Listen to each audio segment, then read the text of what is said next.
¿Qué tal, jóvenes? ¿Cómo están? Vamos a continuar con nuestra clase de contabilidad general y en esta oportunidad pues vamos a culminar con nuestra partida de apertura. Debemos de recordar que tenemos un ejercicio por acá. Vamos a ver, a visualizarlo por acá. Tenemos este ejercicio de las damas y acá en este ejercicio nos quedamos el último día, ya hace unas cuantas semanas, nos quedamos acá en esta parte donde estábamos trasladando estos datos a nuestra partida de apertura. La siguiente cuenta que nos corresponde es la cuenta mercaderías. Entonces vamos a trasladar aquí mercaderías. Vamos a colocar aquí merca.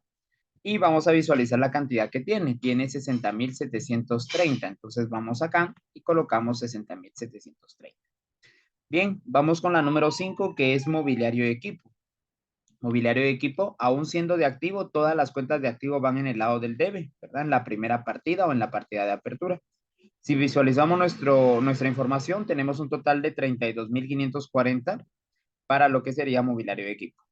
Cuenta número 6 es gastos de organización. Esta también sigue siendo de activo y por lo tanto tendrá que ir en la primera columna los 6.190. Vamos a verificar qué otra cuenta tenemos y la siguiente cuenta es la número 7, que es proveedores. Proveedores ya no pertenece al activo, por lo tanto lo vamos a colocar en el lado del haber. Y para colocar este dato en el lado del haber es necesario dejar un espacio o esta sangría desde el borde izquierdo hasta aproximadamente 3 centímetros, un espacio prudente a fin de que se pueda identificar con claridad visualmente que el dato va a colocarse en el lado del haber. Entonces vamos a colocar en este caso los 29.710 acá. Muy bien. De la misma manera vamos a seguir trasladando la cuenta 8 que es la cuenta documentos por pagar. Esta cuenta documentos por pagar también es de pasivo y por lo tanto conserva esa sangría. Quiero aclarar aquí también, a fin de no confundirlos, que no quiere decir que todas las cuentas de pasivo siempre van a tener la sangría. La sangría se deja más que todo para identificar que el dato o la cantidad se va a colocar o se va a ubicar en la segunda columna. Hay cuentas de activo que dependiendo de la situación o de la transacción comercial de la partida que se esté asentando o se esté realizando, pues va a estar en el lado del haber y es una cuenta de activo. Entonces la sangría no identifica o no es una característica de las cuentas de pasivo, más bien es el símbolo, es la forma, es la manera por la cual podemos identificar que una cuenta se va a abonar, por lo tanto la cantidad se va a poner en el lado del haber. Y por último tenemos la cuenta capital o patrimonio neto. En mi caso yo utilizaré la cuenta capital y colocaré aquí los 150.000 quetzales. Durante la clase hubo una pregunta del por qué, que si esto era una T gráfica y por qué no colocábamos estas cantidades en esta parte de acá, ¿verdad? Eh, Aquí la respuesta fue durante la clase de que este dato es de caja y si yo le colocara un dato, por ejemplo, acá, yo le estoy colocando una doble anotación a caja. Esto no es posible en una partida de diario. En la partida de diario las cajas, o más bien dicho, las cuentas, deben de tener una sola cantidad o una sola anotación, ya sea del lado del debe o del lado del haber. No pueden tener doble anotación. Y si así lo requiriera alguna partida, debe de hacerse por aparte. O sea que puede existir en el lado del debe, pero aparte también puede existir en el lado del haber, ¿verdad? Pero ya por aparte. En el mismo rubro o en la misma línea no es posible. Entonces, efectivamente sí, pareciera una T gráfica, pero se deben de colocar los datos por separado, ¿verdad? Por cuentas. Y es que aquí no es una T gráfica de una sola cuenta, sino que son varias cuentas las que intervienen en esta transacción. Les comentaba también durante la clase de que cada una de las partidas tiene una explicación. Estas explicaciones serán a criterio de la persona que esté elaborando el asiento contable. Lo que necesitamos aquí es explicar, valga la redundancia, o bien dar a conocer qué fue lo que sucedió, relatar qué fue lo que sucedió durante la partida. Y la primera partida, que es la partida de apertura, regularmente tiene esta explicación. Hay algunos autores que la cambian, pero sigue teniendo el mismo núcleo o el mismo centro, el mismo objetivo esta definición. En mi caso, yo coloco valores con los que inicia sus operaciones mercantiles el almacén Las Damas, según balance a la fecha. Y acá fue donde en clase, pues los coloqué a sumar, sumamos aquí, columna por columna, y pudimos percatarnos que efectivamente ambas columnas cuadran con 189.710 quetzales. Muy bien, ya tenemos entonces acá lo que sería el cuadre de mi primera partida.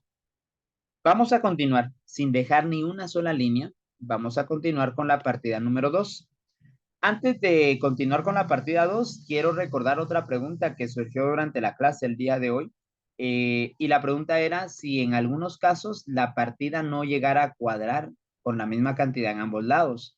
La pregunta era, considerando que se parece mucho a la T gráfica, si podíamos sacar la diferencia o saldarla y entonces la diferencia colocarla en la cantidad más pequeña como trabajamos algunas T gráficas. Pues la respuesta fue que no. Aquí cada partida individual debe de cuadrar. Si no cuadra, algún cálculo estuvo mal hecho o alguna ubicación de alguna cantidad.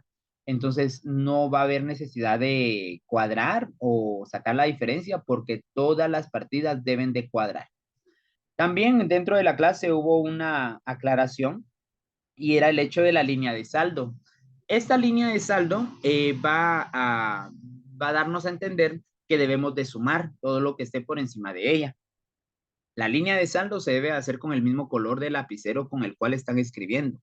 Recuerden de que es bueno utilizar o es correcto utilizar azul o negro, ¿verdad? Media vez iniciamos con azul, pues terminamos con azul, iniciamos con negro, terminamos con negro. Ahora bien, usted hace la línea de saldo en el borde superior de la línea en donde usted terminó de explicar. Si usted ocupó 5 líneas, entonces en la quinta línea, en el borde superior, es donde usted realiza la línea de saldo. La, la explicación no tiene un máximo ni un mínimo de líneas para poder desarrollar o redactar o relatar qué fue lo que sucedió en la partida. Por lo tanto, si usted utiliza 2, 3 en la última línea, donde usted termina, hace la línea de saldo y la doble línea roja para cerrar, ¿verdad? En ambas columnas. Ahora sí, aclarando esto, pues vamos a continuar con nuestra partida número 2. Con esto vamos a nuestro enunciado y aquí también hice una aclaración en clase.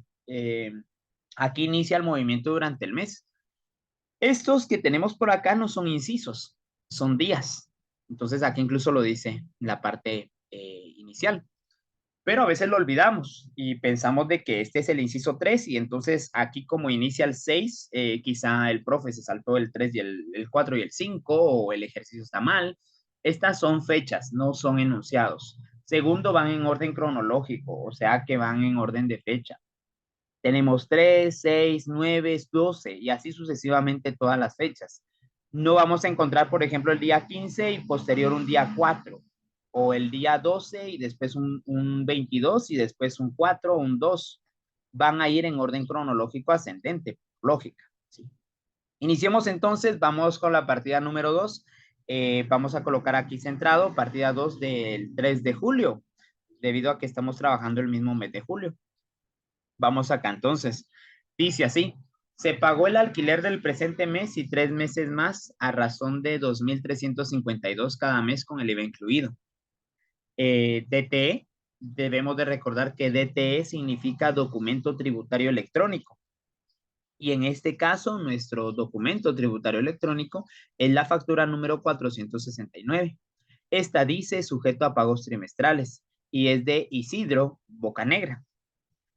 Es pagada con el cheque número 1 del Banco Oriental y hay un punto importante aquí que dice, se retuvo el ISR 10% del 70% por ser rentas de capital, ya que el giro habitual del señor Bocanegra no es arrendar locales.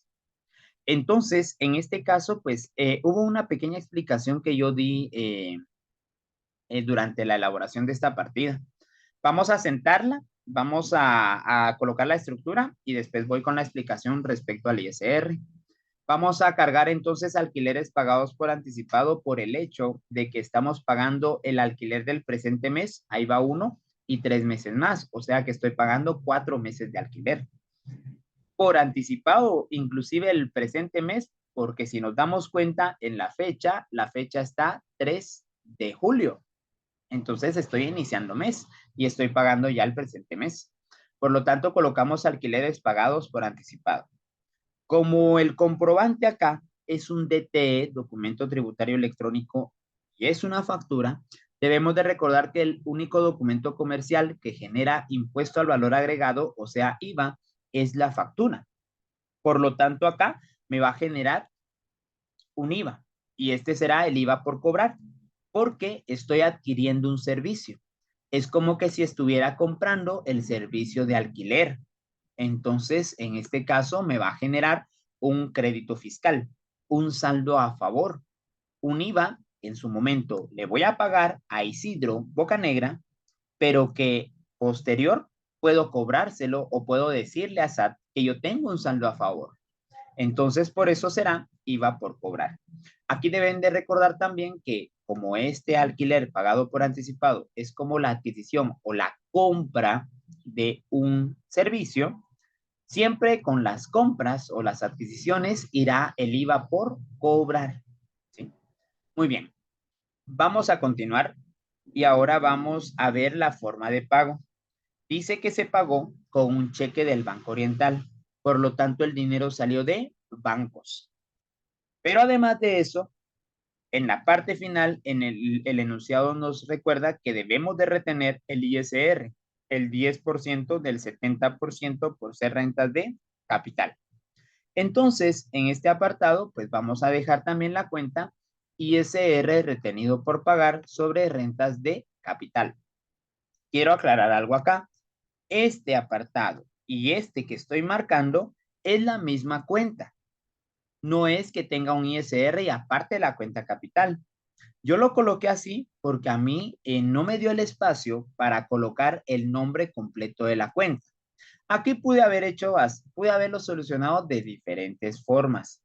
Por ejemplo, pude haber colocado abreviaturas. Red por PAG, S diagonal, renta de capital. Ejemplo. Y también, pues, si lo estoy trabajando acá de forma digital, pues nada me costaba hacer esto y colocar ahí capital. Sin embargo, quise dejarlo así con el fin de que usted observe que si hay alguna cuenta que no le dé en el espacio para colocar el nombre completo, puede colocar o la terminación o bien lo que haga falta de la cuenta en una línea siguiente. Entonces no hay problema. Se los digo porque yo voy a colocar el dato acá y no voy a colocar nada en el ISR retenido por pagar sobre rentas de, ¿sí? Porque yo coloco el dato donde yo termino de colocar el nombre de la cuenta. Entonces, como explicación voy a dejar, se pagó alquiler del presente mes y 3 meses más, con cheque número 1 del Banco Oriental, según el DTE, que es la factura número 469. Aquí quiero recordar algo. Las explicaciones son de criterio y es el criterio de la persona que esté elaborando el asiento contable, o sea, usted. Yo le voy a colocar aquí las explicaciones que yo colocaría para que usted tome una idea. Igual en la guía número 3 está un ejercicio completo del libro diario, desde el enunciado, cómo queda la partida, la explicación y los cálculos que se hicieron para generar esa partida. Ahí puede ver usted también algunas explicaciones para tomar el modelo, tomar una idea de cómo pudiera usted colocar las explicaciones en su tarea. Por lo tanto, quiero recordarles o darles unos consejos. Aquí hay que ser claros y explícitos. No hay que extendernos tanto en la explicación. Segundo, si usted vuelve a tomar lectura del enunciado, pueda que se le haga mucho más fácil redactar su explicación. Y tercero, independientemente de la forma o la manera o la redacción que tenga para plasmar su explicación, yo le solicitaría de que dejara plasmada en ella el comprobante o el documento de respaldo de dicha transacción. En clase lo platicábamos. ¿Cuál es el documento de respaldo? El cheque o la factura. El cheque se lo va a quedar Isidoro, porque yo lo voy a extender y yo se lo voy a dar a él para que él lo vaya a cambiar al banco. Ahora bien, ¿qué es lo que me queda a mí como comprobante? A mí como comprobante me queda la factura. O sea que el comprobante, el documento de respaldo de esta transacción, efectivamente es la factura número 469, porque es lo que a mí me queda de dicha transacción. Bueno, entonces vamos con las cantidades. Iniciemos. Con respecto al alquiler pagado por anticipado, pues debemos de considerar el precio de cada mes de alquiler y cuántos meses están pagando. Ya habíamos dicho que el presente mes y 3 meses más suman 4 meses, a razón de 2.352 cada mes con el IVA incluido. Entonces, para sacar el alquiler pagado por anticipado, lo que tengo que hacer es prácticamente la siguiente fórmula. Voy a tomar los 2.352, que es el valor de cada mes con el IVA incluido, según factura, y lo voy a multiplicar por 4 porque ya habíamos determinado con ustedes de que son 4 meses, el presente mes y 3 meses más. Y este total lo voy a dividir dentro de 1.12 para establecer el precio costo o valor sin IVA del servicio de alquiler que estoy contratando por anticipado. Al hacer esta operación, entonces tenemos el total de 8.400. Este sería el valor de los 4 meses de alquiler sin el IVA. Vamos con el IVA por cobrar. El IVA por cobrar, pues es más sencillo si ya se tiene el precio costo. Simplemente tomo el precio costo, valor sin IVA de 8.400 y lo multiplico por el 12% a fin de determinar el impuesto al valor agregado. En este caso me da un total de 1.008 quetzales. Aquí voy a hacer una pequeña pausa porque en clase también les explicaba de que cuál era la manera correcta o de qué manera les aconsejaba yo poder asentar sus partidas. Cuando mencionamos asentar, hacemos referencia a hacer el registro, a anotar, a escribir, a hacer sus partidas. Pues ahorita que estamos aprendiendo, a mí sí me interesa dejarles claro y que mentalmente al momento de leer el enunciado, mentalmente pudiéramos imaginarnos cómo queda la partida en estructura. Entonces, por lo general, durante esta clase o durante la elaboración de las partidas de diario, yo voy a estar eh, redactando o asentando la estructura de la partida y después me voy a pasar a los cálculos. Con la práctica, pues pudieran ustedes colocar la cuenta y de una vez la cantidad. Cuenta y cantidad, cuenta y cantidad, cuenta y cantidad e ir avanzando así al mismo tiempo. Sin embargo, por el momento vamos a ir primero estructura y de ahí cálculos. Entonces, vamos ahora con bancos. Bancos, dentro del abono, lo que desconocemos es precisamente bancos, debido a que el ISR tal vez no tenemos el dato ahorita, pero sí sabemos cómo aplicar los procedimientos para obtener el dato. En el enunciado dice, se retuvo el ISR 10% del 70% por ser rentas de capital. Lo voy a explicar lo voy a explicar así de esta manera. Para obtener la cantidad, lo que yo voy a hacer es bastante sencillo. Voy a aplicarle el 10% al precio costo valor sin IVA.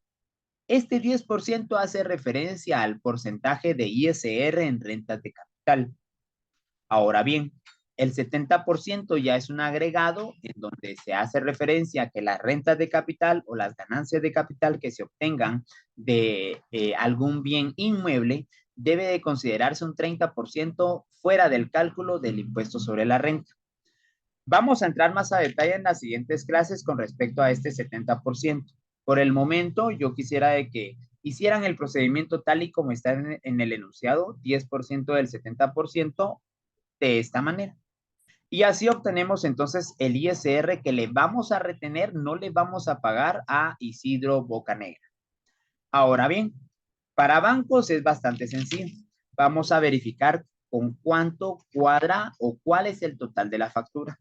En ese caso voy a sumar lo que sería el precio costo de 8.400 más los 1.008 de IVA para saber de cuánto fue el monto total de nuestra factura. Y en ese caso el monto total es de 9.408. En teoría, esto sería lo que el cheque debería de pagar o por el monto por el cual se extendió el cheque. Sin embargo, debemos de recordar que no va a pagar todo eso porque van a haber 588 que vamos a retener. Entonces usted puede sumar Los 8.400 de precio-costo más los 1.008 para sacar los 9.408, que es lo que debe pagar, menos los 588 de la retención. Y así obtenemos el dato de 8.820. Con esto entonces ya puedo sumar también la segunda columna y me percato que también cuadró con la misma cantidad. Con esto entonces damos por finalizada esta partida. Durante la clase surgió una duda acá y la duda era, profe, ¿por qué le retenemos el ISR a Isidro Bocanera? Y yo les comentaba de que pues hay una situación ahí, pues la SAT, la superintendencia, pues va a aplicar el impuesto sobre la renta sobre cualquier fuente de ingreso que se obtenga. Entonces fue donde aquí hice un pequeño apartado en donde les hablé del impuesto sobre la renta. El impuesto sobre la renta se trabaja de acuerdo al decreto 10-2012, que es la ley de actualización tributaria o ley del impuesto sobre la renta. El impuesto sobre la renta, compañeros, tiene tres campos de aplicación. El primer campo de ellos es el campo de o las rentas de actividades lucrativas. El segundo campo es el de rentas de trabajo. Y el tercer y último campo es el de rentas de capital o ganancias de capital. Bien, entonces, considerando estos tres campos de aplicación, debo de recordarles que el impuesto sobre la renta, como bien lo menciona acá, es un impuesto que se calcula sobre todos los ingresos que los contribuyentes puedan tener. En contabilidad y sobre todo en el área fiscal, renta significa ingreso, ¿sí? Entonces, digamos que es el ingreso o aquí va a ser el impuesto sobre los ingresos de actividades lucrativas. Va a ser el impuesto sobre el ingreso de los trabajos y va a ser el ingreso sobre el capital o patrimonio o la ganancia que se obtenga sobre esto. Por lo tanto, aquí les ejemplificaba y les colocaba que era el impuesto sobre la venta en los negocios. Y por otro lado, la renta de trabajo era el impuesto sobre o calculado sobre sueldos y salarios. Y por último, la renta de capital, pues será ese impuesto calculado sobre el patrimonio o capital del contribuyente. Y por esto es que yo les comentaba un último ejemplo a ustedes al finalizar la clase y les decía que las rentas de actividades lucrativas, por ejemplo, puede haber una sola persona que pague impuestos sobre la renta en los tres campos de aplicación. Por ejemplo, una persona, un contador, yo les ponía mi ejemplo, un contador puede tener su oficina contable y por la oficina contable, ya que es su negocio, pues va a pagar impuestos sobre la renta. Y así también esa misma persona pueda que trabaje dando clases en el colegio, porque también es profesor de enseñanza media. Y entonces el colegio o la escuela le paga por el servicio profesional de impartir las clases, porque es docente. La SAT también me va a cobrar un impuesto sobre este otro ingreso. Y por último, pueda que este personaje pues tenga también un negocio diferente a lo que se dedica, diferente a prestar servicios contables. Y, por ejemplo, pueda que tenga un local, pueda que tenga un carro y pueda alquilarlo quizás, pueda alquilar un garage, pues entonces también de esa fuente de ingreso que es parte de su patrimonio, la SAT también le va a calcular impuestos sobre la renta.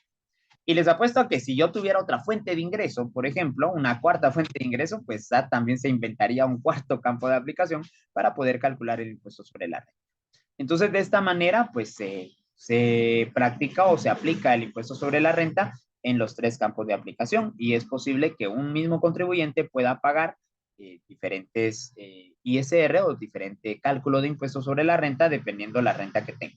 En este caso es sobre el patrimonio y por eso la partida nos quedó de esta manera. Con esto terminamos nuestra clase entonces.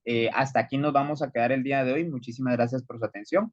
Deben de recordar que en la guía número 3 hay un ejercicio completo con más de 30 partidas desde el enunciado, las partidas resueltas y los cálculos respecto a cómo sacamos los datos de cada una de ellas. Entonces, para mí fue un gusto. Que tengan una excelente semana. Nos vemos en la siguiente clase.